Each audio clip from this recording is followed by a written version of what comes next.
Well, howdy do there, Internet. I am the Wind, and this is Guild Wars 2, The Engineer. The Engineer is a adventurer or medium profession in Guild Wars 2, and if I do say so myself, it's one of the most bizarre of them all. They are capable of lots of different little inventions, including both machinery and elixirs and chemicals, and who knows what all else. For example, today, first we're going to be talking about their ability to craft turrets. Now, turrets are creations that they stick onto the field. With the use of traits, you can actually ground target them. For the most part, they just appear right next to you, and they perform continuous attacks. For example, you just saw a net turret, which is immobilizing this guy, and then a rifle turret to keep shooting him with bullets, a rocket turret to keep throwing explosives at him, and then a just general combobulation of turrets. As you can see, one of my turrets was damaged and destroyed, so there'll be a recharge before I can use it again. The idea of turrets is to stick to one area of control and just dodge around in it while all of your turrets continually attack the target. As you can see, it was a particularly effective strategy, and with that, we have our victory. Whatcha? Well done. Alright, the next thing we have to talk about today would probably be the elixirs. Now, the elixirs are an alchemical creation. For example, you mix together the right components and you can create a special potion. And that's exactly what elixirs are founded upon. Now, if you notice, above my regular weapon skills, I have tool belt skills. That's an engineer's unique skill. They can, for each heal and utility skill they have a follow-up tool belt skill. The nice thing about elixirs is that their tool belt skill is often very different, so when you equip an elixir skill, you're kind of equipping two different skills. Watch as I give myself a nice boon and invisibility. Then I strike from there, create a nice wall of defense. Unfortunately, it doesn't block people, just projectiles. Now I'm starting to use my actual elixirs. I use an elixir to evade my attacks. I can use that elixir to inflict something upon the area. I use my healing elixir to give me a bunch of health and a condition. I use another elixir to give myself a whole bunch of boons. As you can see, it generally modifies yourself or the environment in the battlefield. Calling upon a different elite skill, oh, actually this is an elixir elite skill. It's called Elixir X, and the unique thing about it is that it becomes an elite skill of a different profession. For example, that particular one was the Elementalists become a storm, or whatever it's called. I wasn't particularly able to keep up the fight too well, and a thief also got in on this fight, so I was killed in this. But elixirs are a very fun and unique way to play, I have to say. I really like it. The third playstyle we're going to show today is toolkits. Now, engineers do not have weapon swap, meaning they carry the one weapon and that is it. But the cool thing that engineers have as compensation are toolkits, and they are essentially level-less weapons. You're sort of attacking with your level. They don't have rarities attached to them. You don't have to collect them or buy them. You have them equipped in your skill set, and they have their own unique forms of offense. There is a melee one I'm not featuring, which is the wrench. The wrench actually works really well with turrets because it automatically heals turrets as you're using them. As you can see, we're currently equipping the grenade kit.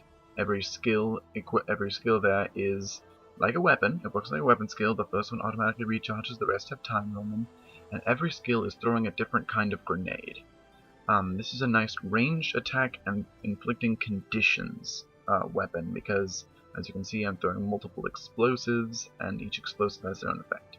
Next up is the bomb kit. Bombs get deployed on your immediate location, but then explode with a condition.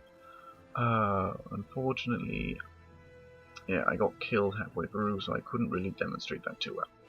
So, as a basic attack, you just drop a bomb. As a special attack, you drop a bomb with a special condition inflicted. And the idea of this is you want someone to be chasing you. You want someone. This is good against a melee target, especially the immobilizing ones when you combine that with other bombs. As you can see, he's following me around and he keeps getting exploded as he does so. Now switch to the flamethrower, a very popular toolkit. That's because it inflicts a lot of burning. As you can see, I'm dodging around this guy, throwing in the air with the cooling function of the flamethrower. I also entered the mortar there for a second. It's an elite skill. It's not quite a kit, but it sort of feels like it. It's a nice little elite skill. And when used properly, the toolkits do allow me to gain victory. Always useful.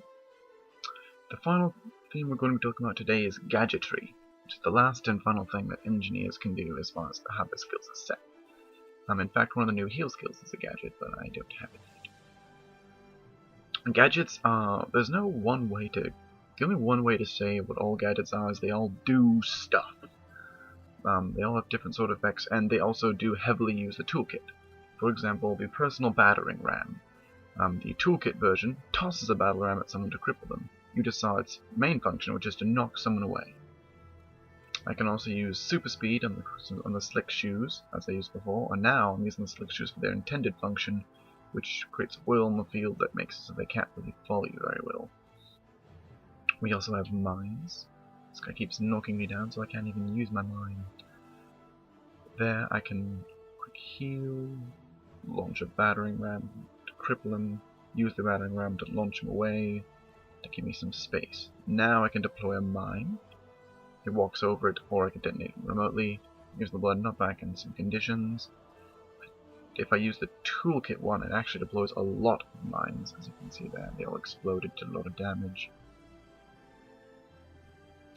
Gadgetry is just generally, it's sort of like the offensive elixirs. They also do random little things, only instead of drinking a potion and something random happening, it's within a certain set. It's always guaranteed to do the same thing, and it just modifies the combat, knocking people around, increasing his speed, putting explosives around it. The gadgetries can really fill into any other particular build. As you can see for this one, I've actually been knocked down, but his health was low, but I didn't quite finish him off. Thank you very much, interwebs, once again, for watching my video, Guild Wars 2, The Engineer. Due to the Engineer's unique amount of conditions they can apply, and the things they can add to their allies when using group effects on elixirs, for example, or traps and explosives, they kind of fit in the middle ground. They can often solo with themselves and create an area of combat. They don't really charge around too much. They're kind of a slow domination soloist, but in a group they can also provide very helpful boons and control effects. Remember, if you like these videos, check out Dreamy Abaddon. I'll throw a link into his videos in the description.